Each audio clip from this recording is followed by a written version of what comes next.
شہدائان کربلا کے لیے، اور جو آپ کے متعلقین ہیں ان سب کے لیے، اور آج میری مدر اللہ کا انتقال ہو گیا ہے، ان کو بھی شامل فرما لیں۔ ایک سورہ فاتحہ اور 3 مرتبہ سورہ اخلاص۔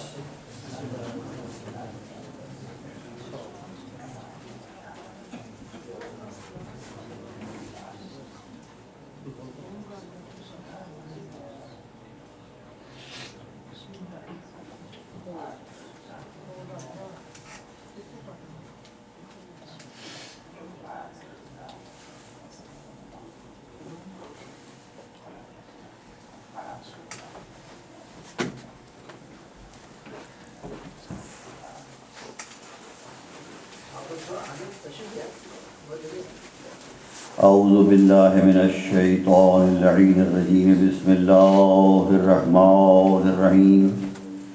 الحمد للہ رب العالمین، والصلاة والسلام علی اشرف الانبیاء والمرسلین، خاتم النبیین نبینا وشفیع ذنوبنا ابی القاسم محمد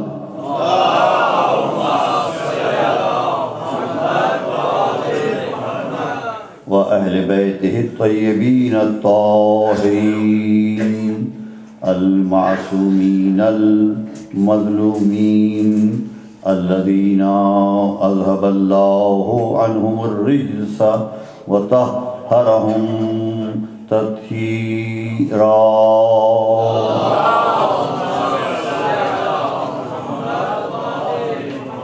اما بعد فقد قال الله تبارك وتعالى في القرآن المبين وهو أصدق الصادقين۔ بسم الله الرحمن الرحيم، ما خلقت الجن والإنس إلا ليعبدون۔ صلوات اللہ۔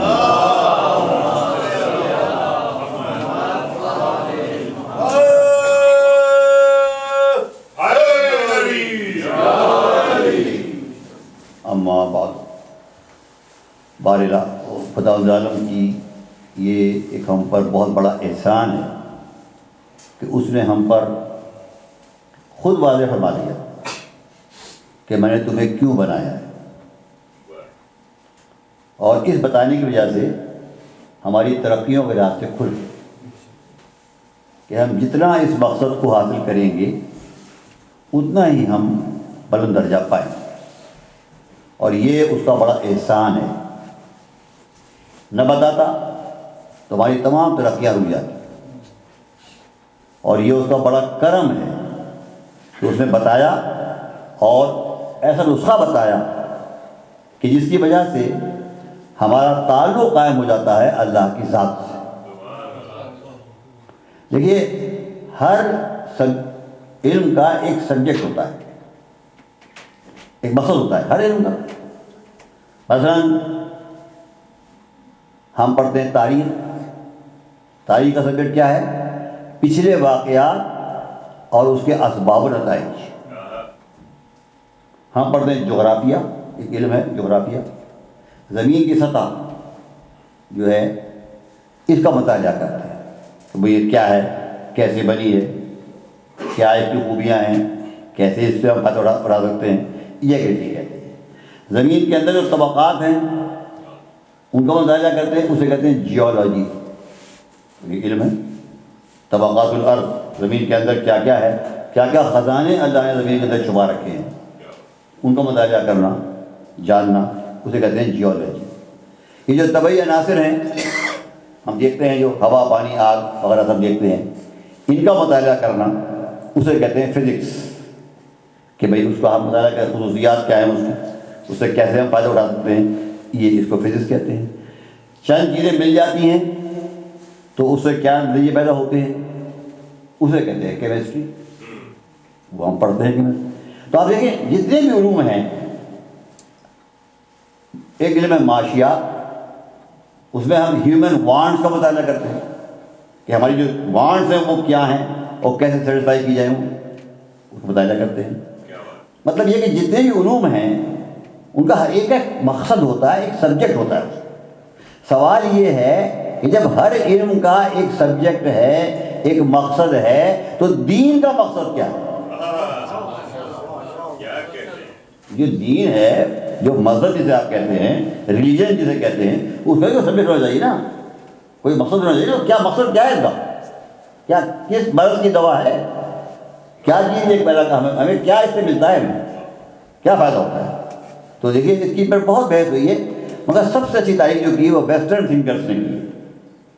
انہوں نے کہا کہ ریلیجن کا سبجیکٹ جو ہے، دین کا جو مقصد ہے وہ کیا ہے؟ To develop relationship with God. دین ہمیں وہ طریقہ بتاتا ہے کہ ہم کس طرح اپنے مالک سے، اپنے خالق سے، اپنے رازق سے تعلق پیدا کریں، کنیکشن پیدا کریں. یہ کام ہے دین کا. دین کا اصل کام یہ ہے کہ رسومات وغیرہ جو ہیں یہ تو ایک جزوی چیز ہے. لوگ سمجھتے ہیں دین یہ نماز پڑھنا، روزہ رکھنا، حج کرنا، زکات، یہ بھی ایک پارٹ آف دی دین ہے، مگر یہ مقصد نہیں ہے دین. یہ پریکٹسز ہیں. اصل مقصد کیا ہے کہ بندے کا تعلق اللہ سے قائم ہو جائے. یہ ہے اصل مقصد. اور وہ تعلق کیسے قائم ہوتا ہے؟ اب سوال ہوتا ہے تعلق کیسے قائم ہوتا ہے؟ اس کا جواب اس آیت میں دیا گیا ہے. طریقہ بتایا گیا اس آیت کے اندر کہ الا لیعبدون، میں نے نہیں پیدا کیا ہے تمہیں سوائے اس کے کہ میری غلامی کرو. جب بندہ اللہ کی غلامی کے لیے راضی ہو جاتا ہے، جس وقت راضی ہو جاتا ہے، دل راضی ہونے کا مطلب ہمیشہ ہوتا ہے دل سے راضی ہوتا ہے. زبان سے راضی ہونا، دل راضی ہونا نہیں ہوتا. کوئی آدمی زبان سے کہے دل سے راضی نہ ہو، اسے کوئی راضی ہونا نہیں کہے گا. راضی جب ہوتا ہے جب دل سے راضی ہوتا ہے. تو اگر انسان اس پر دل سے راضی ہو جاتا ہے کہ وہ میرا مالک ہے اور میں اس کو غلام ہوں، پر جیسے ہی وہ دل سے راضی ہوتا ہے اس کا تعلق اللہ سے قائم ہوتا ہے، کنیکشن قائم ہوتا ہے فوراً، کہ وہ بندہ غلام ہو جاتا ہے، اللہ اس کا مالک ہو جاتا ہے. اور یہ کتنی بڑی نعمت ہے اللہ کی، معمولی بات نہیں ہے. اسے اوپن کر دیا ہے دروازہ کہ جو بھی چاہے. کوئی بڑی کمپنی ہو، وہاں ملازمت آپ ملتی ہے، کتنی مشکل سے ملتی ہے. اول تو وہاں جاب نکلیں، پھر وہ ایڈورٹائز کرے، پھر انٹرویو ٹیسٹ دیا جائے، پھر انٹرویو دیا جائے، پھر کہیں پر مشکل آپ کا سیشن ہو تب آپ کو جاب ملتی. یہ کتنا بڑا مالک ہے جو ساری کائنات کو دعوت دے رہا ہے کہ آؤ میرے غلام بن جاؤ، میں راضی ہوں تمہیں اپنا غلام بنا دیں. صلوات محمد وعلیہ.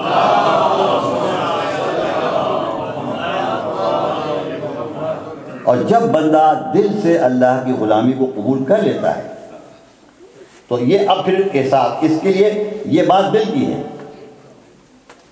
میں آپ میری بات نہیں جان سکتے، میں آپ نہیں جان سکتا، صرف آپ خود جان سکتے ہیں بس کہ آپ نے اپنے دل کی گہرائیوں میں اپنے کو اللہ کی غلامی میں دیا کہ نہیں. جس وقت آپ نے دے دیا اللہ کی غلامی میں اپنے آپ کو، تو اللہ کے حوالے کر دیا. اور جب اللہ نے حوالے کر دیا اپنے آپ کو، تو اب آپ اللہ کی حفاظت میں آ گئے. آپ اللہ کی حفاظت میں آ گئے. یہ میں شاعری نہیں کر رہا ہوں، مشہور حدیث ہے جو شیعہ سنی سب نے نقل کی ہے. اس کو فرمایا میرے آٹھویں امام علی ابن موسیٰ رضا صلوات اللہ علیہ جب آپ نیشاپور پہنچے ہیں تو تمام شہر، اس وقت نیشاپور ایسا تھا جیسے آج نیو یارک، جو مثال آج جو پوزیشن نیو یارک کی ہے وہ اس وقت مثال پوزیشن تھی نیشاپور کی. سارے اکابر علماء، اکابرین جو تھے وہ نیشاپور پہ رہا کرتے. بہت بڑا شہر تھا. ابھی کھنڈراج جا کے دیکھیں آپ کو اندازہ ہوگا، میں نے دیکھیں. جب نیشاپور آپ پہنچے ہیں تو پورا شہر امڑا. 5000 تو علماء تھے جو دعوات قدم لے کر آئے. آپ سوچیے، اکابر علماء. خیر طویل واقعہ ہے. بالآخر امام سے گزارش کی گئی کہ فضل رسول کچھ ہمیں ارشاد کرنا ہے، کچھ علم ہمیں عطا فرمائے، اپنے جد کا علم ہمیں عطا فرمائے. تو آپ نے اس طرح سے بیان فرمایا کہ مجھ سے میرے پدر گرامی، میرے ساتھ امام کا نام لیا. انہوں نے فرمایا ان سے ان کے بدر گرامی، چھٹے امام کا نام لیا. انہوں نے فرمایا ان سے ان کے بدر گرامی، پانچویں امام کا نام لیا. پھر چوتھے امام کا نام لیا، پھر تیسرے امام کا نام لیا، پھر دوسرے امام کا نام لیا، پھر مولا کرات کا نام لیا. فرمایا ان سے پیغمبر اسلام نے فرمایا پیغمبر اسلام سے جبرائیل نے فرمایا اور جبرائیل سے رب العالمین نے. یہ پورا سلسلہ پیغام ہے. اس کا فرماتے ہیں کیا فرمایا رب العالمین نے؟ فرمایا کہ لا الہ الا اللہ حسنی. یہ جب کلمہ پڑھتا ہے بندہ دل سے کہ کوئی مالک نہیں ہے میرا سوا اس سے، وہی میرا مالک ہے، لا الہ الا اللہ جب پڑھتا ہے اللہ فرماتا ہے یہ میرا قلعہ ہے. یہ کلمہ جو پڑھتا ہے بندہ خدا فرما رہا ہے یہ میرا قلعہ ہے. جب اسے پڑھا میرے قلعے میں داخل ہو گیا. وہ من دخل فی حصنی امن من عذابی. اب یہ ہم سمجھ سکتے ہیں یہ قلعے کا اصل میں بات یہ ہے قلعے کو سمجھ لیجیے کہ قلعہ کیا ہوتا ہے. پرانے زمانے میں ہوتا یہ تھا کہ شہر ہوتا تھا اور خطرہ ہوتا تھا باہر سے حملہ ہونے کا. اب تو سیکورٹی ہو گئی ہے، سرحدوں پر فوجی ہوتی ہیں، وہاں وہ عبادت کرتی ہیں. یہاں تک دشمن آتے ہوئے تو پہلے فوجی وہاں اور پھر سب معلومات ہو جاتی ہے ٹی وی پر اور سب جگہ کہ بھائی حملہ ہو گیا ہے. اس بار میں سے باتیں کہاں تھیں؟ کوئی بھی لشکر آ گیا. اب لشکر آ گیا تو شہر میں داخل ہو گیا تو شہر فتح ہو گیا. تو شہر کو بچانے کے لیے قلعہ بنایا جاتا ہے، کیا ہوتا ہے دیواریں بنائی جاتی ہیں اونچی اونچی اور ان پر تیر کمان والے بیٹھے ہوتے لشکری، اور ایک کمان ہوتا تھا اس شہر کا بہت مضبوط، اسے بند کر دیتے تھے. اب جب قلعے میں آپ آ گئے نا تو آپ سارے حملہ آوروں سے محفوظ ہو گئے. اب کوئی نہیں کر سکتا کیونکہ جب آئے گا وہ حملہ آور تو وہ جو دیوار ہے وہ روکے گی اور دیوار پہ جو سپاہی ہیں وہ روکے گی. تو گویا قلعے کے میں آنے کا مطلب یہ ہوا کہ آپ ہر قسم کی آفت سے محفوظ ہو گئے.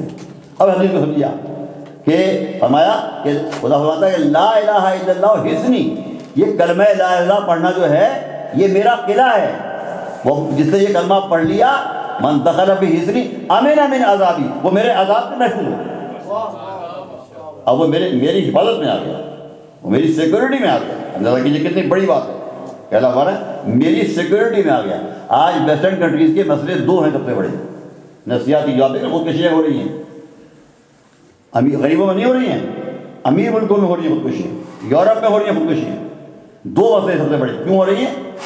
دو مسئلے ہیں جس کی وجہ سے لوگ خودکشیاں کر رہے ہیں. ایک تو ہے لونلینس کہ میں اکیلا ہوں، میرا کوئی نہیں. یہاں کوئی ساتھ دیتے ہی نہ بیوی ساتھ دیتی ہے نہ بیٹی ساتھ دیتی ہے، آپ زیادہ بہتر جانتے ہیں.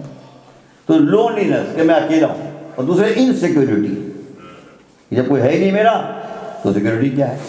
اگر انسان واقعی اللہ کی غلامی میں اپنے آپ کو دے دے تو پھر لونلی نہیں رہتا، پھر وہ اکیلا نہیں رہتا. کیونکہ خدا فرماتا ہے کہ نحن اقرب الیکم من حبل الورید، ہم تمہاری رگے گردن سے بھی زیادہ تمہارے قریب. جب اللہ اس سے اتنا قریب ہے تو وہ اکیلا کہاں ہے؟ کیا کہتے ہیں وہ اکیلا کہاں ہوگا جس کے ساتھ اللہ اور اللہ کی تمام طاقتیں موجود ہوں؟ وہ کہاں انسیکیور ہوگا؟ یہ دل سے اگر انسان مان لے لا الہ الا اللہ حصنی، یہ کلمہ لا الہ الا اللہ خدا فرماتا ہے میرا قلعہ ہے، میرا قلعہ. ومن دخل فی حصنی امن من عذابی، جو اس قلعے میں داخل ہو گیا میرے عذاب سے محفوظ ہو گیا. یہ سن کر تو صاحب لکھ کر علماء خوش ہو گئے، خوشی سے نعرے تکبیر بلند کر دیا. پورا مجمع خوشی کے ساتھ جھومنے لگا. پھر اس بعد آپ نے فرمایا ولیکن بشرطھا بشروطھا. ہاں کوئی شک نہیں، جب دل سے کلمہ پڑھ لیا وہ اللہ کے قلعے میں داخل ہو گیا، مگر اس کی کچھ شرطیں ہیں. اس داخل ہونے کے لیے کلمے قلعے کے اندر کچھ شرطیں ہیں. وہ انا من شروطھا، اور ان شرطوں میں میں بھی ایک شرط ہوں. کتنی بڑی بات ہے آپ نے سن لی کیونکہ آپ عادی ہیں. آج تک بڑے بڑے صحابہ کرام پیدا ہوئے ہیں، اکابرین پیدا ہوئے ہیں، بزرگان دین پیدا ہوئے ہیں، مفسرین پیدا ہوئے ہیں، کسی کی مجال نہیں ہو سکی. خدا کی قسم آپ دکھا دیں مجھے کسی کتاب کے اندر گریبان پکڑ کے دکھائیں مجھے کہ کسی بزرگ نے یہ کہا ہو کہ میں شرط لا الہ ہوں، کہ میرے بغیر لا الہ قبول ہوتا ہی نہیں. ایک ہمارے عالم محمد کا امام ہے یہ کہہ رہا ہے وہ انا من شروطھا، اور میں بھی ان شرطوں میں ایک شرط ہوں. میں یہاں دو باتیں کہوں گا. پہلی بات تو یہ کہ نیشاپور کوئی شیعوں کا شہر نہیں تھا، اور تو سارا عالم اسلام تھا، تو بہت بڑا شہر تھا، ہر مذہب کا آدمی تھا. اگر مسلمانوں کو اس پہ اعتراض ہوتا تو مسلمان علماء چیز پڑھتے کہ یہ آپ کیا فرما رہے ہیں کہ لا الہ کی شرط ہے، آپ کے بغیر لا الہ کا کلمہ قبول نہیں ہوتا. مگر کسی نے اعتراض نہیں کیا، کسی ایک آدمی نے اعتراض نہیں، حتیٰ کہ امام احمد بن حنبل، یہ ہمارا سعودی عرب کے ملک والے انہی کے پیرو ہیں، انہی کی فقہ پہ عمل کرتے ہیں، امام احمد بن حنبل بہت بڑے امام ہیں، ان کے سامنے یہ حدیث پڑھی گئی، ان کے سامنے اکابرین علماء نے جا کر یہ حدیث پڑھی کہ امام رضا نے یہ حدیث پڑھی، یہ حدیث فرمائی، اور پورے اثرات ساتھ پڑھی کہ انہوں نے فرمایا کہ مجھ سے میرے پتہ گرامی نے، اور ان سے نام لے کر پورے اماموں کے نام لے کر اور پھر خدا تک سلسلہ پہنچایا۔ تو آپ کا کیا خیال ہے اس سلسلے میں؟ آپ نے فرمایا میں اس حدیث کے بارے میں کیا کہہ سکتا ہوں، اس ایسی حدیث، ایسی قیمتی حدیث کے بارے میں کیا کہہ سکتا ہوں؟ یہ جن ناموں کے حوالے سے بیان کی جا رہی ہے، یہ تو ایسے نام ہیں کہ اگر دیوانے پر یہ نام پڑھے جائیں تو فرزانہ بن جائے۔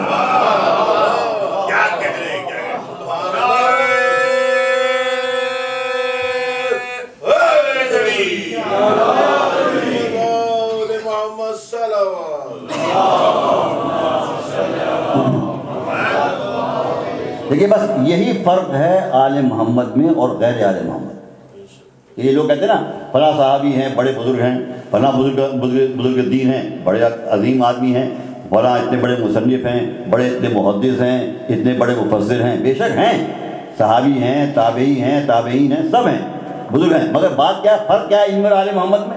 فرق کیا ہے؟ دیکھیے بہت بڑی بات کر رہا ہوں، علامہ شروع تھے آپ، میں کلمہ لا الہ کی شرط ہوں، آپ اور کیجیے گا۔ فرق اکابرین سب ہیں، میں بھی ان کا احترام کرتا ہوں، میں بھی ان کی کتابیں پڑھتا ہوں، میں نے بہت زیادہ پڑھی ہیں ان کی، لیکن فرق کیا ہے؟ وہ ہیں اکابرین، وہ ہیں بزرگان دین، مگر آپ مانیں یا نہ مانیں کوئی فرق نہیں پڑتا۔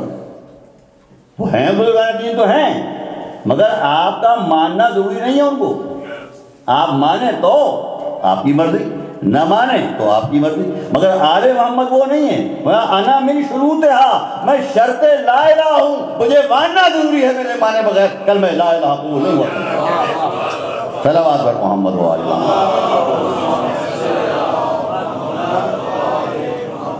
یہ فرق ہے آل محمد میں اور ساری امت میں۔ صحابہ کرام قابل احترام ہیں، تابعین بھی قابل احترام ہیں، تابعین بھی قابل احترام ہیں، مگر ان کے لیے یہ ہے کہ آپ مانیں تو مانیں، آپ کی مرضی، نہ مانیں تو آپ کی مرضی۔ نہ ماننے سے آپ کے ایمان میں کوئی فرق نہیں پیدا ہو، آپ کے کلمہ لا الہ میں کوئی فرق نہیں پیدا ہو۔ تمام مفتیان دین سے آپ پوچھ لیجیے، سب یہی کہیں گے نہیں، مگر آل محمد وہ ہیں کہ اگر ان کو نہیں مانا تو فرمایا انا من شروطہا، میں لا الہ کی شرط ہوں کہ لا الہ قبول ہو سکتا ہی نہیں بغیر میری مجھے مانے۔ جب مجھے مانو گے تو یہ کلمہ قبول ہوگا، ورنہ کلمہ اللہ قبول ہی نہیں کرے گا۔ اب کیا وجہ ہے سوال پیدا ہوتی ہے؟ اب سوال پیدا ہوتا ہے کہ بھائی آخر ایسی بات کیا ہے ان کے اندر کہ ان کے بغیر کلمہ قبول ہی نہیں اللہ کو؟ آپ لا دفعہ لا الہ پڑھیں، اگر ان کو نہیں مانو گے تو اللہ قبول نہیں کرے گا۔ دیکھیے اس کی وجہ ہے، یہ کوئی شاعری نہیں ہے، وجہ ہے اس کی۔ لا الہ الا اللہ پڑھنے کے معنی کیا ہے؟ لا الہ کے پڑھنے کے معنی بس یہ لا الہ پڑھ لیا یہ نہیں، لا الہ کے معنی یہ ہے کہ میں یہ کہہ رہا ہوں کہ وہ رب میرا مالک ہے اور میں اس کا غلام ہوں۔ جب میں نے یہ بات کہی کہ میں اس کا غلام ہوں تو اب کیا چاہیے؟ اب مجھے اس کے احکامات چاہیے۔ غلامی کیسے کروں گا میں؟ بھائی اگر آقا کا حکم مجھے معلوم نہ ہو تو میں غلامی کروں گا کیسے؟ تو غلامی ہو سکتی نہیں۔ غلامی کے لیے ضروری ہے اطاعت، غلامی کے لیے ضروری ہے اطاعت، اور اطاعت کے لیے ضروری ہے احکامات۔ اب احکامات صحیح مجھے معلوم ہوں، بالکل صحیح جیسا حکم اللہ نے دیا ہے جوں کا تو مجھے معلوم ہو۔ اب سوال تو پیدا یہ ہوتا ہے کہ رسول تو ہے نہیں زمانے میں، رسول بات بالکل صحیح ہے، رسول جو کہتا ہے ما ینطق عن الہویٰ، قرآن نے کہا رسول جو کچھ کہتا ہے اپنی خواہش سے نہیں کہتا، ان ہوا الا وحی یوحیٰ، یہ وہی کہتا ہے جو وحی ہوتی ہے اس کے اوپر۔ اب سوال پیدا ہوتا ہے کہ پھر اب رسول تو ہے، اب مجھے کیسے معلوم ہو کہ کیا رسول نے کہا تھا، اللہ نے کیا کہا تھا، کیا حکم ہے اور کیا حکم نہیں ہے؟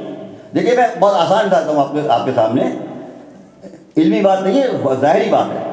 آج تک مسلمانوں کے اندر یہ فیصلہ نہیں ہو سکا، آج تک مسلمان فرقوں کے اندر، ہماری بات نہیں ہے، عام مسلمان بتا رہا ہوں، کہ حضور جب نماز پڑھتے تھے تو یہاں ہاتھ تک کے پڑھتے تھے کہ یہاں ہاتھ تک کے پڑھتے تھے کہ ہاتھ کھول کے پڑھتے، ہاتھ کھول کے پڑھنے میں امام مالک ہاتھ کھلواتے، 4 جگہ بتائی جاتی ہیں ہاتھ رکھتے۔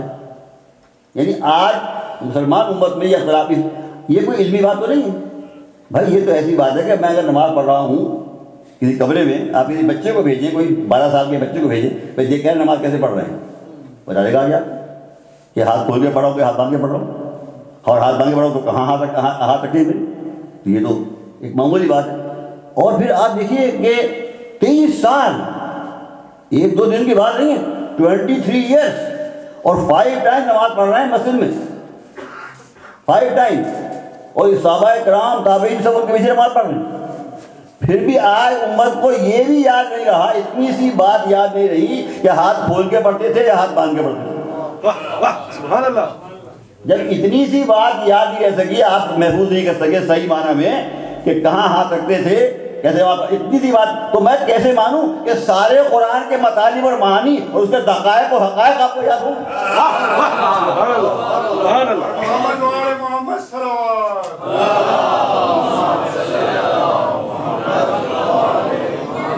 جب اتنی کھلی ہوئی بات آپ کو یاد نہیں رہی 13 سال کے بعد تک، اتنی کھلی ہوئی بات، اور جبکہ لاکھوں صحابی تھے، بھائی 1 لاکھ سے زیادہ صحابہ تو حج پہ تھے، 1 لاکھ سے زیادہ صحابہ تو حج پر شامل تھے، آپ کے حج پر حج کیا ہے آخری آپ نے، تو 1 لاکھ سے اوپر صحابہ تھے۔ تو جب حج پہ حضور کی نماز نہیں پڑھتے تھے کیا؟ بھائی مجھے ایسا بھی گناہ گار حج پہ جا کے نماز پڑھتا ہی نہیں پڑتا ہے، اور نیو نے پڑھتا ہو گھر پہ، حج پہ جا کے نماز پڑھے گا، تو کیا حضور حج پہ نماز نہیں پڑھتے تھے؟ تو ان کو بھی یاد نہیں رہا اتنی سی بات۔ تو معلوم ہوا کہ جب اتنی سی بات کی حفاظت نہیں ہو سکی تو اور حفاظت کہاں ہوئی؟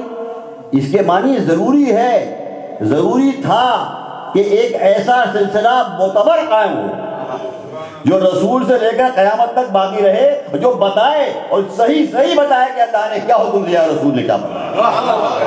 صلوات پر محمد و آل محمد۔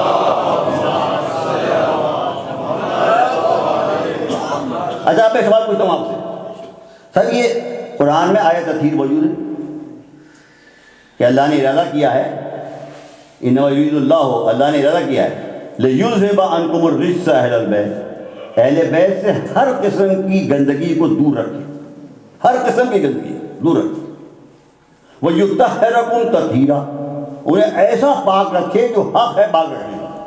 میں کہتا ہوں یہ قرآن کاہے کے لیے آیا ہے؟ دیکھو یہ بہت اہم بات ہے، بنیادی بات نہیں ہے۔ یہ قرآن آیا کس لیے ہے؟ یہ ہدی للعالمین، قرآن نے کہا یہ تمام عالم کے لیے ہدایت ہے نا۔ اب ہدایت ہے تو اس پہ رسول اللہ کی فیملی کا اور اولاد کا ذکر کیوں ہو رہا ہے؟ بھئی کتاب تو عالمین کے لیے ہدایت ہے، یہ اس پہ اولاد کا ذکر کیوں ہو رہا ہے، گھر والوں کا ذکر کیوں ہو رہا ہے؟ بھئی میں یہاں مسجد پڑھنے کے لیے آیا ہوں، آپ نے مجھے کراچی سے بلایا ہے، 12,000 میل سے میں آیا ہوں یہاں، اور میں یہاں بیٹھ کے ممبر پر اپنے بیٹی کا ذکر کرنا شروع کروں، اپنی بیٹی کی تعریف کرنا شروع کر دوں، تو آپ کہیں گے نہیں حضرت یہ جو ہم نے آپ کو بلایا یہاں، آپ کو یہ اپنے بیٹی کی تعریف کرنے بلایا، اپنی یہ آپ کو یہاں تو بھائی آپ وہ کام کریں جو دین کا کام ہے۔ تو یہ قرآن جو ہے یہ تو عالمین کے لیے ہدایت ہے نا، عالمین کے لیے، اس میں اہل بیت کی تعریف کیوں ہو رہی ہے، اور اہل بیت کے طہارت کا کلمہ کیوں پڑھا جا رہا ہے اس کے اندر؟ کوئی سینس تو ہونا چاہیے نا، یہ تو پرائیویٹ بات ہے حضور کی، بھائی حضور کے اہل بیت اچھے تھے، ہو گئے اچھے، میرا بیٹا اچھا ہے تو یہ میرا پسند معاملہ ہے نا، اس سے تعلق مجھے سے تعلق کیا ہے؟ تو قرآن میں کیوں بیان ہو رہا ہے کہ وہ ایسے پاک ہیں جو حق ہے پاک ہونے کا؟ کیوں بیان ہو رہا ہے؟ سوال کوئی سینس تو ہونا چاہیے، بتانا تھا کہ یہ اللہ کو کہ یہ وہ سلسلہ ہے کہ جو قابل اعتبار ہے، کیونکہ یہ ہر نجاست سے پاک ہے، یہ ایسا پاک ہے جو حق ہونا ہے پاک ہونے کا، یہ جو بتائے گا وہ بالکل صحیح بتائے گا۔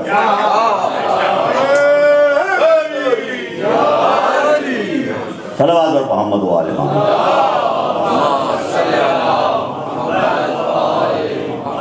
بھائی صحابہ کرام قابل احترام ہیں، میں سب کا احترام کرتا ہوں، مگر میں کیا کروں؟ ان میں سے ایسے بھی ہو سکتے ہیں جو سچے ہوں، ایسے ہو سکتے ہیں جھوٹے ہوں، اس لیے دیکھیے جھوٹا ہونا ثابت ہے بخاری شریف سے، یہ بڑی اہم حدیث ہے بخاری شریف، جو سب سے اہم کتاب ہے عالم اسلام کی، کا پورا ہم لوگ پڑھتے ہیں بخاری جاتے ہیں، بخاری شریف، یہ تو فقط ہم لوگ آسانی سے کہتے ہیں، اس کا پورا نام کیا ہے؟ آپ کتاب دیکھیے، کتاب موجود ہے، الصحیح البخاری بعد کتاب الباری، کتاب کا نام یہ ہے کہ یہ صحیح کلیکشن ہے حدیثوں کا، امام بخاری کی کلیکشن حدیثوں کا الصحیح، بالکل صحیح ہے، غلط نہیں ہے، بعد کتاب الباری، قرآن کے بعد سب سے زیادہ صحیح کتاب، اس کتاب میں یہ حدیث لکھی ہوئی ہے کہ حضور نے فرمایا کہ مجھے معلوم ہو گیا ہے کہ بہت سے لوگ میری جھوٹی حدیثیں گھڑ رہے ہیں. حدیثیں گھڑ رہے ہیں جھوٹی، میں نے بیان نہیں کی ہے، میں نے کوئی بات بیان نہیں کی ہے، وہ بیان کرنے کے میں نے بیان کیا ہے. لوگ جھوٹی حدیثیں گھڑ رہے ہیں، اور جو ایسا کر رہا ہے وہ جہنم میں اپنا مقام بنا رہا ہے. یہ بخاری موجود ہے حدیث. اب یہ تو ریکارڈ پر ثابت ہو گیا نا. اور کیجیے گا، ریکارڈ پر ثابت ہو گیا کہ حضور کو معلوم تھا، یعنی اب تو معترف ہو گیا نا کہ میرے سامنے موجودگی میں زندگی میں لوگ جھوٹی حدیثیں بنا رہے ہیں. جب حضور کو پتا تھا کہ تو وہ کون بنا رہے تھے، کون بنا رہے تھے؟ بھائی صحابی نے بنا رہے تھے نا، کیونکہ جو رسول کو دیکھ لے وہ صحابی ہے. عالم اسلام کی جو ڈیفینیشن ہے صحابی کی، کہ جو صحابی مسلمان ہو کر جو انسان حضور کو دیکھ لے وہ صحابی ہے. بس اب وہ صحابی کہتے ہیں ہم نے رسول اللہ سے یہ سنا، تو صحابی ہو گیا نا. جب وہ یہ کہہ رہا ہے کہ میں نے رسول اللہ سے سنا ہے تو دیکھا نا، اس نے جب سنا ہے تو دیکھا بھی تو ہوگا نا ہم نے. تو اس کے معنی کہ وہ صحابی تھے اور رسول کہہ رہے ہیں کہ جھوٹی حدیثیں بنا رہے ہیں. تو معلومات صحابی ہو کر بھی جھوٹی حدیثیں بنا سکتا ہے. یہ طے ہو گیا نا، یہ تو حضور کی زبان ثابت ہو گیا. اب جب یہ ثابت ہو گیا تو اب میں کیسے جانوں کہ یہ جو بیان کر رہا ہے یہ سچ بیان کر رہا ہے اور یہ بیان کر رہا ہے جھوٹ بیان کر رہا ہے؟ اب تو سارا مشہور ہو گیا، سارا معاملہ مشہور ہو گیا نا. بھائی یہاں پر اگر 100 گلاس رکھتے ہوں پانی کے، غور کیجیے گا، 100 گلاس پانی کے رکھتے ہوں یہاں پہ، بلکہ شربت کا رکھتے ہوں پانی، ٹھنڈا، گرمی ہو رہی ہے، اور میں کہوں جناب یہ شربت موجود ہے آپ کے لیے، مگر بس یاد رکھیے گا اس میں سے ایک گلاس میں زہر پڑا ہوا ہے. 100 گلاس رکھے ہوئے ہیں شربت کے، بڑے ٹھنڈے، بڑے مزیدار، خوشبودار، مگر ان میں سے ایک میں زہر ہے. آپ بھی کوئی ہاتھ لگائے گا؟ کسی کو نہیں لگے گا. کوئی لگائے ہاتھ؟ بھائی اب تو پتا کس میں زہر. جب یہ ثابت ہو گیا کہ جھوٹی حدیثیں بنا رہے تھے تو اب مجھے کیا پتا کون بنا رہا تھا اور کون نہیں بنا رہا تھا. تو سمجھو ہوئے نا، اب تو سمجھو ہوئے. تو اسی لیے اللہ نے آیت تفسیر بھیجی، اس لیے بھیجی کہ دیکھو یہ سب مشکوک ہیں، پر یہ وہ گروہ ہے کہ یطہرکم تطہیرا، جو ایسے بات ہیں جو حق ہوتا ہے پاک ہوتا ہے.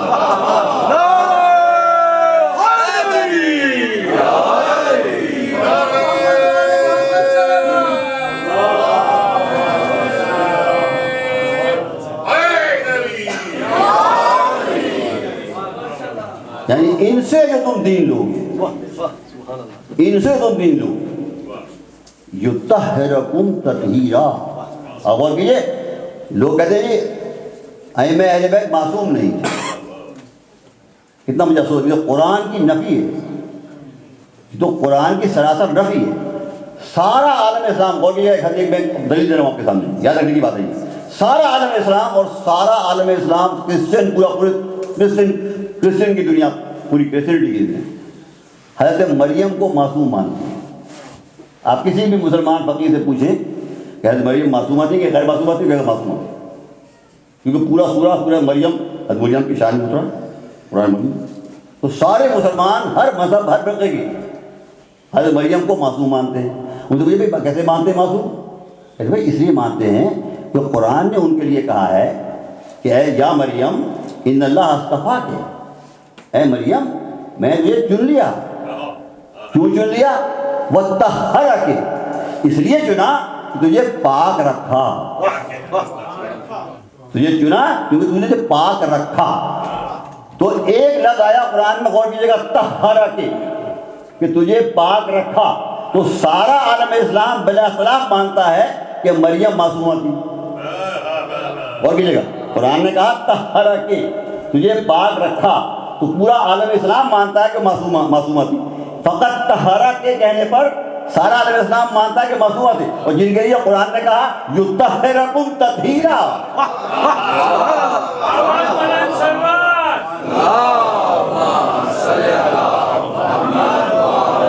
یہ ایسے پاک ہیں جو حق ہے پاک ہونے کا. جن کے لیے اللہ یہ کہے وہ معصوم نہیں ہے. طہرک تو معصوم ہے، معصومہ، اور یطہرکم تطہیرا پر معصوم نہیں. اور پھر آپ دیکھیے آخری بات کس سورہ بیان کے ساتھ بیان کیا ہے تارا. یہ آپ نے اور شاید نہیں بات، اتنا زور بیان پورے قرآن میں نہیں. جو زور بیان جس میں ہے آیت حدیث میں کہیں نہیں پورے قرآن میں. دیکھیے کیا فرمایا ہے، انما یرید اللہ، اللہ نے اس بات کا ارادہ کر لیا. پوچھا گیا جناب امام حسن مجتبیٰ صلوات اللہ علیہ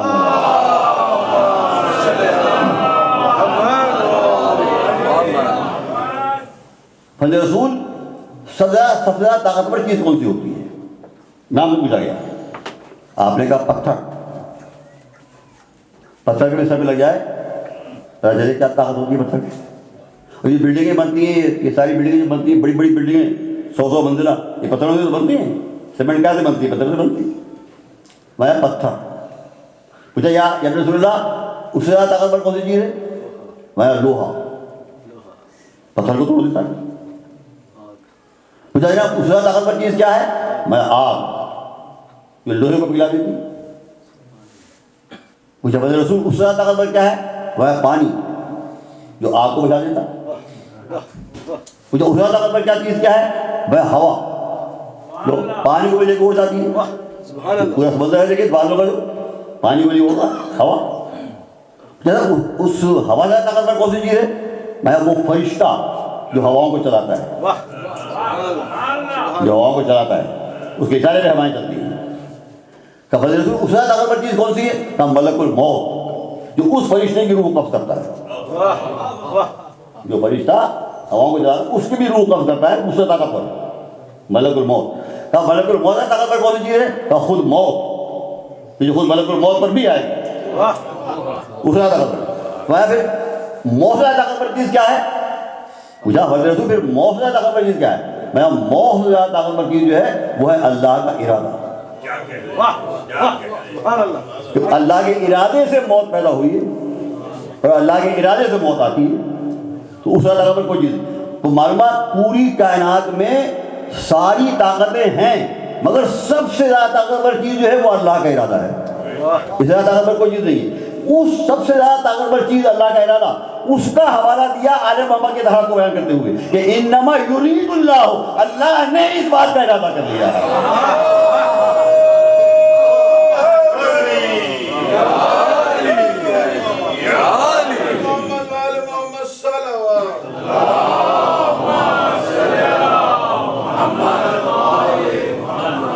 تو آپ نظر کیجیے کہ جتنی طاقت اللہ کے ارادے میں ہے اتنی ہی طاقت آل محمد کی طہارت.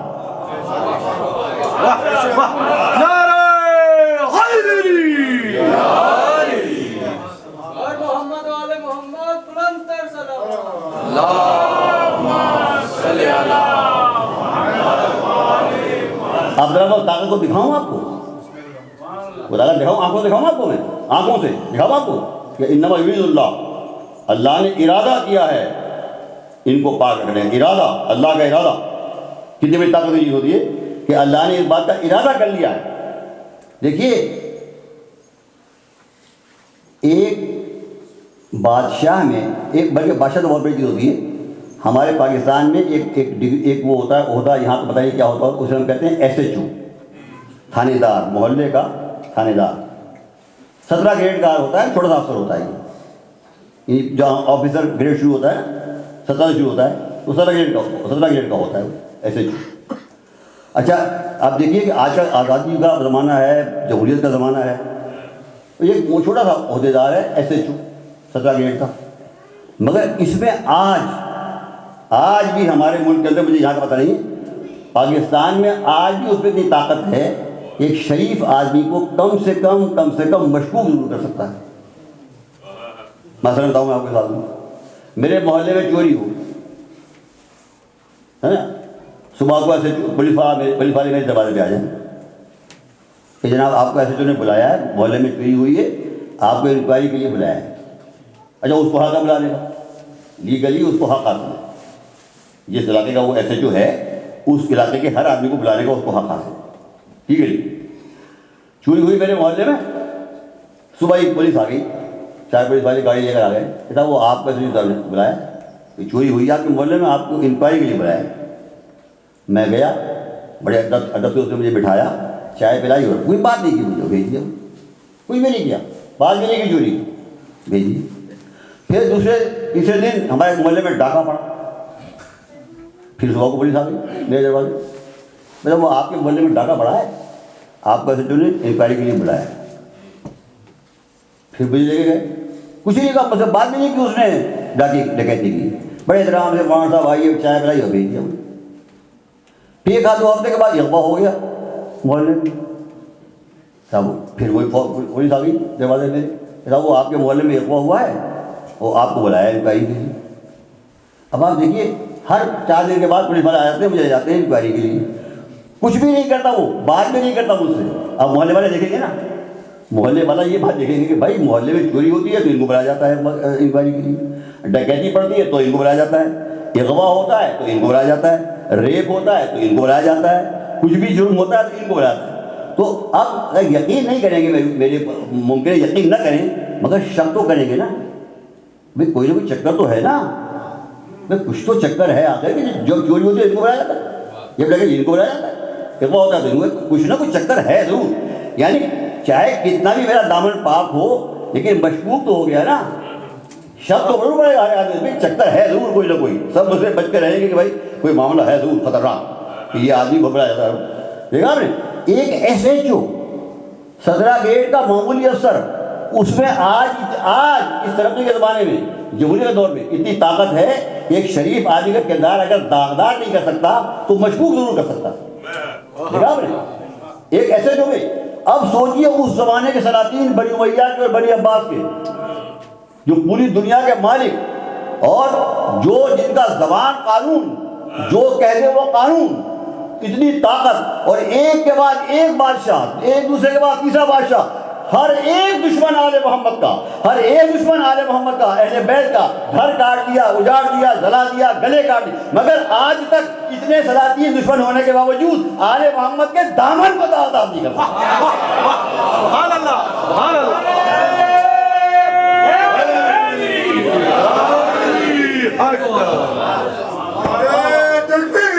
اللہ اکبر، یا رسول اللہ،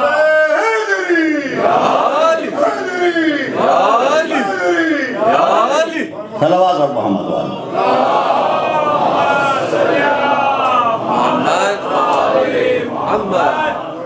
جگہ پہ کتنا بڑا یہ ہے، یہ قرآن کا معجزہ ہے، انما یرید اللہ، کہ اللہ نے ارادہ کر لیا۔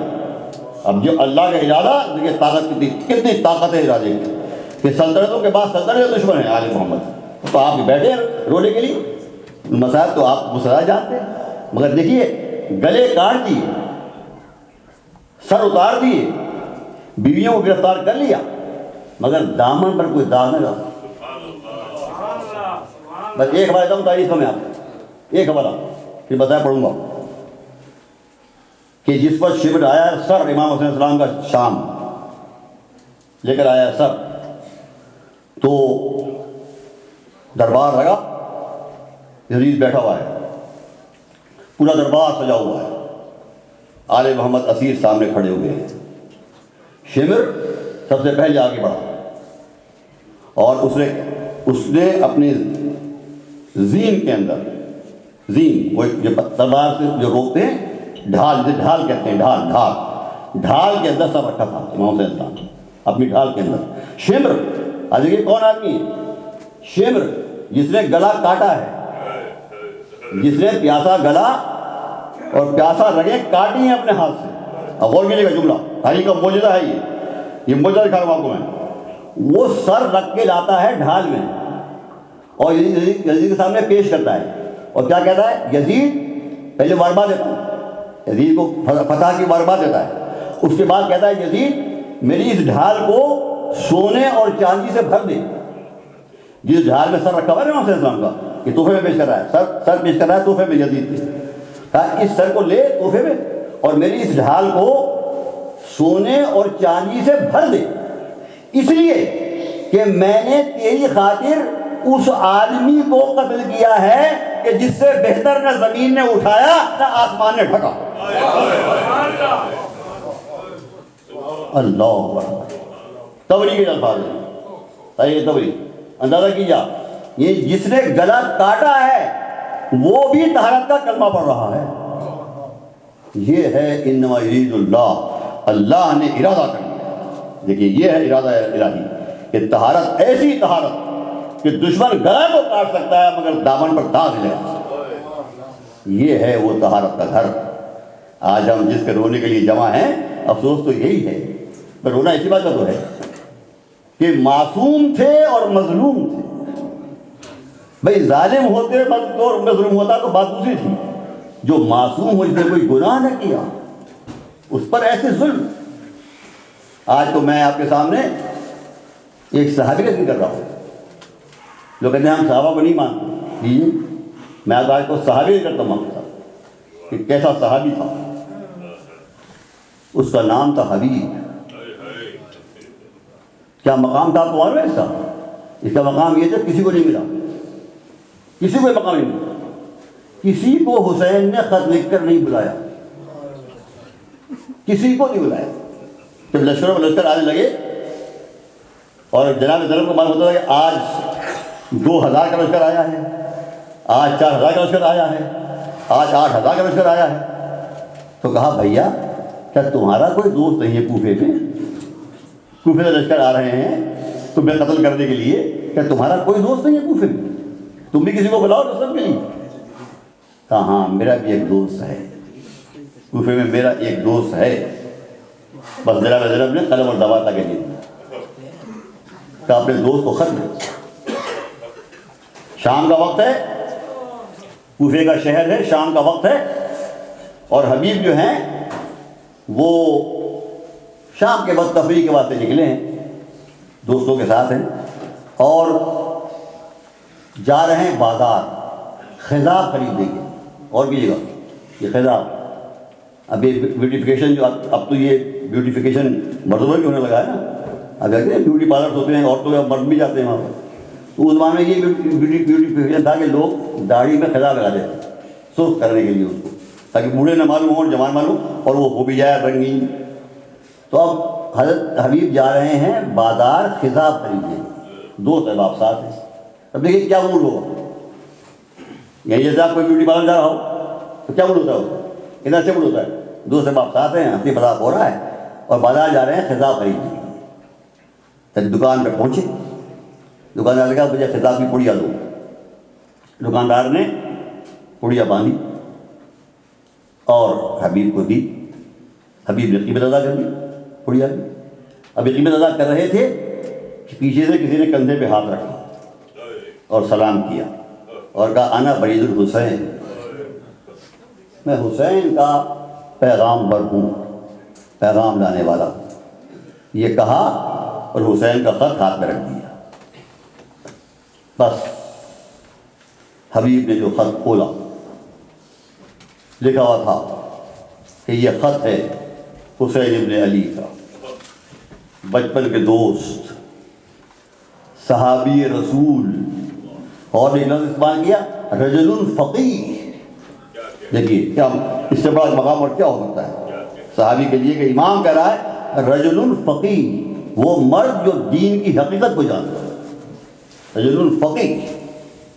حبیب میں نینوا کی زمین پر گھرا جا چکا ہوں، ہر طرف سے گھرا جا چکا ہوں، اگر کر سکتے ہو تو آگے میری مدد کرو۔ بس یہ خط پڑھا حبیب نے، ایک ہاتھ میں خط ہے، دوسرے ہاتھ میں پڑیا ہے خضاب کی۔ خط پڑھتے ہی خضاب کی پڑیا کو زمین پر پھینک دی۔ ٹھیک ہے، یہ ابدیت کی شان دیکھیے، فیصلہ، اسے فیصلہ کرنا اسے کہتے ہیں۔ کہاں ہوگا دماغ؟ ایک ہاتھ میں پڑیا ہے خضاب کی کہ اگر داڑھی پہ خضاب لگائیں گے، سفید داڑھی کو رنگین بنائیں گے، اور خط پڑھا دوسرے ہاتھ سے تو فوراً اسی وقت پڑھتے ہی خضاب کو زمین پر پھینک دیا۔ تو دوستوں نے کہا حبیب ہو گیا تم نے پھینک دی، ہم تو اسی کے لیے تو آئے تھے یہاں بازار میں۔ تو بس اب حبیب کو اس پویا کی ضرورت نہیں ہے، اب حبیب کو اس خضاب کی ضرورت نہیں ہے۔ اب حبیب کی داڑھی حبیب کے سر کے خون سے خلاف پائے گا۔ اللہ، آپ دیکھیے کیا فیصلہ، سیکنڈوں کے اندر فیصلہ نے کیا کہ اب حبیب کی داڑھی اس خلاف سے نہیں، حبیب کے سر کے خون سے خلاف پائے گا۔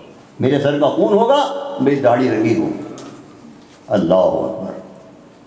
بس گھر آئے، حالات ایسے خراب تھے کہ بیوی سے بھی نہ کوئی کہہ سکے کہ کہیں بیوی خبر نہ کر دے میں گرفتار نہ ہو جاؤں، مگر آہستہ آہستہ سامان سفر تیار کرتے ہیں۔ بیوی بڑی بیویاں ہوتی ہیں بڑی سمجھدار ہوتی ہیں، وہ دیکھتی رہی بیوی کہ معاملہ کیا ہے۔ ہاں ایک پرانا غلام تھا، اس کو تنہائی میں بلایا، اکیلے بلایا، پرانا غلام، اور کہا دیکھو مجھے نینوا جانا ہے، اور اگر میں گھوڑے بیٹھ کے نکلوں گا گرفتار کے لیے جاؤں گا، لہٰذا میرا گھوڑا تم شہر کے فلاں فلاں باہر علاقے میں وہ شہر رہنے والے تھے فلاں جگہ پر صبح کو پہنچا دیں، میں چھپتا چھپاتا رات کی تاریکی میں وہاں صبح پہنچوں گا، وہاں گھوڑا تیار ملنا چاہیے بس، اور کچھ نہیں کہا۔ جب آدھی رات ہو گئی، اب یقین ہو گیا کہ اب دروازے سب بند ہو چکے ہیں گھروں کے، اب بیوی کسی کو خبر کر سکتی نہیں، تب کہا بیوی سے کہ مجھے حسین بن علی نے خط لکھا ہے۔ اس نے کہا اچھا کہاں ہے وہ خط؟ یہ سے نکال کر وہ خط پیش کر دیا۔ اس نے خط پڑھا، یہ خط ہے حسین بن علی کا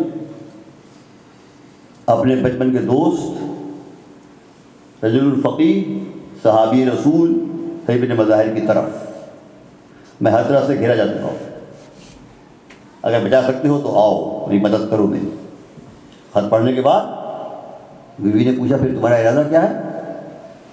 اب حبیب کوئی امتحان لینا تھا، کہا بھائی یہ تو بادشاہوں کی شہزادوں کی جنگیں ہیں، بڑے لوگوں کے معاملات ہیں، یزید کا معاملہ، حسین بن علی کا معاملہ، میں تو ایک فقیر آدمی ہوں، ایک کونے میں رہتا ہوں، مجھے ان بڑے بڑے معاملات سے کیا تعلق؟ بس یہ سننا تھا۔ بیوی کو جلال آ گیا، بیوی کو غیظ آ گیا، کہا اچھا یہ بادشاہوں کا معاملہ ہے، شہزادوں کا معاملہ ہے، تمہارا کوئی تعلق اس سے نہیں ہے؟ حبیب یہ چادر میری اوڑھو تم، یہ چادر تم اوڑھو، تلوار مجھے دو، میری تلوار مجھے دو۔ ارے نبی کا نوازا بلائے اور تم یہ کہو کہ مجھ سے اس کا تعلق کیا ہے اس کا؟ میں جاؤں گی، میں نبی کے نوازے کی نصرت کے لیے جاؤں گی۔ حبیب نے سنا، حبیب کی آنکھوں میں آنسو آ گئے، دعائیں دی خدا تجھے زندہ رکھے، تجھے آباد رکھے، بہت دعائیں دی بیوی کو، یہ نہیں خبر تھی کہ تو ایسی محبت رکھنے والی ہے۔ ارے ممکن ہے کہ حسین حبیب کو بلائے اور حبیب نہ جائے؟ کیسے ممکن ہے؟ اور اس کے بعد صبح کو نکلے صبح چھپتے چھپاتے کہ گرفتار ہوں، تو یہ چاہتے تھے کہ کربلا پہنچ جاؤں پہلے گرفتار نہ ہو جاؤں، تو چھپتے چھپاتے نکلے، کچھ دیر ہو گئی تاکہ دیکھا کہ غلام اسی مقام پر جہاں کہا تھا کھڑا ہے، گھوڑے کی لگام تھامے ہوئے، مگر روتا جا رہا ہے اور کہہ رہا ہے شاید میرے مالک کی نیت بدل گئی، شاید میرے مالک کی نیت بدل گئی، ابھی تک نہیں آیا، صبح تک کہا تھا آنے کو نہیں پہنچا، ابھی صبح تک گزار ہو رہی ہے۔ پھر گھوڑے سے کہہ رہا ہے گھوڑے پرواہ نہیں کر، اگر مالک نہیں آیا تو میں جاؤں گا مظلوم کی مدد کرنے کی، میں سوار ہو کے جاؤں گا تیرے، سوار ہوں گا میں، پھر میں جاؤں گا وہاں۔ بس یہ سنا حبیب خوش ہو گئے، باہر نکلے، غلام کو سلام کیا، سینے سے لگایا، اور اس کے بعد جیب سے ایک بہت بڑی تھیلی نکالی، درہموں سے بھری ہوئی، دیناروں سے بھری ہوئی، اور غلام کو دی اور کہا بس تو نے آج میرا دل خوش کر دیا، تو نے میرا وہ کام کر دیا جس سے بڑا کوئی کام ہو سکتا نہیں تھا میرا، تو نے کر دیا، آج سے تجھے میں نے اللہ کی راہ میں آزاد کر دیا، یہ بہت بڑی رقم ہے، لے تیری زندگی بھر کے لیے کافی ہے، جا اور عیش کر۔ غلام نے کھول کے دیکھا آقا کو، کہا مالک جب تک دنیا میں رہے تو مجھے ساتھ رکھا، اب جب جنت میں جا رہے ہو تو مجھے چھوڑ کے جا رہے ہو؟ ہاں آپ سردار ہیں، آپ صحابی رسول ہیں، آپ مفسر قرآن ہیں، آپ رجل الفقیہ ہیں، بڑے عالم ہیں، آپ تفسیر کا درس دیا کرتے تھے، آپ بڑے عالم، آپ گھوڑے بیٹھ کے جائیں، آپ گھوڑے بیٹھ کے، میں دوڑتا ہوا، میں پیروں پر دوڑتا ہوا اپنے آپ کے ساتھ جاؤں گا، اپنے امام کی حفاظت کے لیے، اپنے مظلوم امام کی مدد کرنے کے لیے میں دوڑتا ہوا جاؤں گا۔ بس یہ سننا تھا، ابھی میں سینے سے لگا لیا غلام کو، کہا بھائی مجھے نہیں خبر تھی تجھے ایسی محبت ہے، تو اب غلام اور آقا دونوں اس گھوڑے پر بیٹھیں گے ساتھ. اب یہ گھوڑے پر دونوں بیٹھیں گے اور دونوں ساتھ جائیں گے اپنے مولا کی خدمت میں. بس اب چند الفاظ. اس وقت پہنچے ہیں، اس وقت پہنچے گھوڑے پر. حسین بیٹھے ہوئے ہیں خیمے کے باہر. دور سے دیکھا کہ حبیب آ رہے ہیں، تعظیم کے لیے کھڑے ہو گئے. عباس جاؤ استقبال کرو، علی اکبر جاؤ بڑھ کے رکعت تھامو، اور محمد تم جا کے لگام تھامو. اللہ اللہ. حبیب اس شان سے آئے، گھوڑے سے اترے، حسین نے سینے سے لگا لیا. ابھی بس باتیں ہی ہو رہی تھی، ابتدائی باتیں ہو رہی تھی کہ خیمے کا پردہ اٹھا اور ایک بیوی کمر جھکی ہوئی، سفید بال، کمر کو سنبھالے ہوئے باہر نکلی. ارے یہ کون آیا ہے؟ یہ کون خوش قسمت آیا ہے؟ میں دیکھنا چاہتی ہوں یہ کون ہے ایسا خوش نصیب جو آج آیا ہے. یہ کہتے ہوئے نکلی، آواز دی کون آیا ہے؟ مجھے بتاؤ تو صحیح، یہ کون خوش نصیب ہے جو آیا ہے؟ تو حبیب آگے بڑھے. حبیب نے آگے بڑھ کے فضا کو سلام کیا. کہا فضا میں حبیب نے مظاہر ہوں، یہ دروازے کا پرانا غلام، حبیب نے مظاہر اسدی صحابی رسول ہوں. فضا نے کہا خدا کی قسم بڑے بڑے خوش نصیب دیکھے ہیں میں نے، بڑے بڑے نصیب والے دیکھے ہیں، تجھ سے زیادہ نصیب والا کسی کو نہیں دیکھا میں نے، تجھ سے زیادہ خوش قسمت میں نے کسی کو نہیں دیکھا. حبیب نے حیران ہو کے پوچھا کہ بھئی کیا خرافات کا پر لگا ہوا ہے میرے اندر؟ میں اتنا غلام ہوں دروازے کا، تو کیا کہہ رہی ہے کہ تجھ سے زیادہ خوش قسمت کسی کو دیکھا ہی نہیں؟ کہا سنے گا حبیب، حبیب سنے گا. مجھے نبی زادی نے بھیجا ہے تیرے پاس، مجھے نبی زادیوں نے بھیجا ہے، زینب اور ام کلثوم نے بھیجا ہے. اور کیا کہہ کے بھیجا ہے سنائیں؟ ہم یہ کہہ کے بھیجا ہے کہ فضا جا اور حبیب کی خدمت میں ہمارا سلام پہنچا دے، ہمارا سلام حبیب کی خدمت. میں سوچتا ہوں خدا کی قسم اگر مجھے یہ اعزاز ملتا، اگر مجھے آگے فضا یہ بتاتی تو خوشی سے کیا میرا حال ہوتا، کیا میرا خوشی نہ ہوتا. اللہ اکبر کہاں سے کہاں پہنچ گیا میں ادنا، کیا میرا مقام، کیا میری ہستی، اور زینب اور ام کلثوم نے مجھے سلام کہا. مگر جب یہ سنا حبیب نے بھی سنا، آپ سنیں گے، حبیب نے سر پیٹ لیا، حبیب نے سر پیٹ لیا، روتے جاتے تھے، کبھی بیٹھتے تھے کبھی کھڑے ہوتے تھے، روتے جاتے. اللہ اللہ، ارے آل محمد پر آج ایسا برا وقت آ گیا کہ ہم جیسے ادنا غلام لائق سلام بن گئے. ہمیں سلام کیا جا رہا ہے کہ ہم نصرت کے لیے.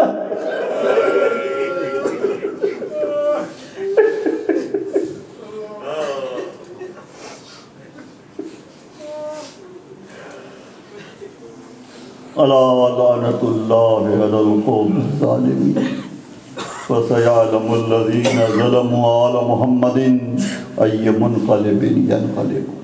بار الہ ان گناہ گار ہاتھوں کو نہ دیکھ، ان سیاہ کار زبانوں کو نہ دیکھ، ان واسطوں کو دیکھ جن واسطوں سے ہم دعا کرتے ہیں. واسطہ تیری ذات والا صفات کا واسطہ، تیری عظمتوں کا واسطہ، تیری کرامتوں کا واسطہ، تیری شرافتوں کا واسطہ، تیری مغفرتوں کا واسطہ، تیری رحمتوں کا واسطہ، تیری قدرتوں کا واسطہ، تیری تمام آیتوں کا واسطہ، تیرے تمام اسماء اعظم کا واسطہ، تیری تمام صفات اولیاء کا واسطہ، تیری شان رحمانیت و شان رحیمیت کا واسطہ، تیری شان کبریائی کا واسطہ، اور واسطہ محمد و آل محمد کا واسطہ، فاطمہ اولاد فاطمہ کا واسطہ، حسین اور اولاد حسین کا واسطہ، زینب اور ام کلثوم کا واسطہ، سکینہ اور رقیہ کا واسطہ. ہماری تمام دعائیں قبول فرما. آپ دعا فرمائیں، آپ کی دعا فرمائیں، آپ کی دعائیں پر قبول ہوگی، لازمی قبول ہوگی انشاءاللہ، ممکن نہیں کہ قبول نہ ہو. بر الہ ہماری تمام دعائیں قبول فرما، ہمارے تمام مسائل حل فرما، ہماری تمام پریشانیاں دور فرما، ہمارے تمام زندوں پر رحم فرما، ہمارے تمام مردوں کی مغفرت فرما، ہماری جان مال عزت آبرو نسلوں اولادوں اور دین و ایمان کی حفاظت فرما. ہمیں غم حسین کے سوا کوئی غم نہ عطا فرما، ہمارے تمام دشمنوں کو، حاسدوں کو، دہشت گردوں کو، اسلام دشمنوں کو، اور خاص طور پر محمد و آل محمد کے دشمنوں کو نیست و نابود کر دے، ان کی تمام جمعیتوں کو درہم و برہم کر دے، ان کے تمام منصوبوں کو خاک میں ملا دے، ان کی کمر کو توڑ کر رکھ دے، ان کو ہمارے سامنے بے بس کر دے، ان کو مزید مہلت نہ عطا فرما، فوراً ان کو اپنے عذابوں اور لعنتوں کا نشانہ بنا دے، ہمارے زمانے کے امام کے ظہور میں اور ان کی خوشیوں میں جلدی فرما، ہم سب کو ان کے ساتھیوں، انتظار کرنے والوں، نصرت کرنے والوں میں شامل فرما، ان کی وجہ سے ہماری تمام پریشانیاں دور فرما، ان کی وجہ سے ہمارے تمام اگلے پچھلے گناہوں کو معاف فرما، ہمارے ماں باپ کی خطاؤں کو معاف فرما، ہماری اولادوں، نسلوں، بھائیوں، بہنوں، دوستوں، عزیزوں، رشتہ داروں، موصلوں کی خطاؤں کو معاف فرما، ان کی وجہ سے ہماری تمام دعائیں قبول فرما، ان کی وجہ سے ہماری تمام مسائل حل فرما، اور ان کی وجہ سے ہماری عزاداریوں کو اپنی بارگاہ میں قبول فرما، ہمارے تمام ناقص اعمال قبول فرما، ہماری نمازوں، روزوں، حجوں اور زکاتوں کو بھی اپنی بارگاہ میں قبول فرما، فرمائے رہا ان کی وجہ سے ہماری عزاداریوں کو قبول فرما، ہمارے آنسوؤں کو قبول فرما، ہمارے ماتموں کو قبول فرما، ربنا تقبل منا انک انت السمیع العلیم، ربنا آتنا فی الدنیا حسنۃ وفی الآخرۃ حسنہ وقنا عذاب النار وادخلنا الجنۃ مع الابرار یا عزیز یا غفار بحق محمد و آلہ الاطہار برحمتک یا ارحم الراحمین۔